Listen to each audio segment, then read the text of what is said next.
যারা বেশি নামাজ পড়ে আল্লাহ বলছেন ওই বান্দাগুলো আমার শুকরগুজারি বান্দা।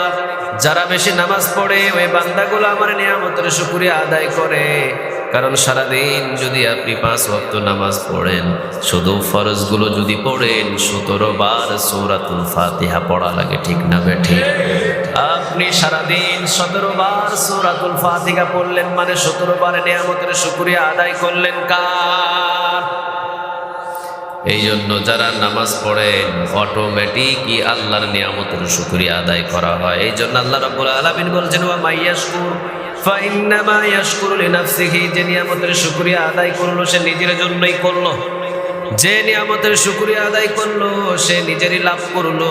আর যদি নিয়ামতের শুকরিয়া আদায় না করে আযাব আছে না নাই? লা ইন শাকারতুম লাযীদান্নাকুম ওয়া লা ইন কাফারতুম ইন্না আযাবি লাশাদীদ। নিয়ামতের শুকরিয়া আদায় করলে নিয়ামত বেড়ে যায়, আর যদি নিয়ামতের শুকরিয়া আদায় না করেন শক্ত আযাব দিয়ে গ্রেফতার করবেন কে?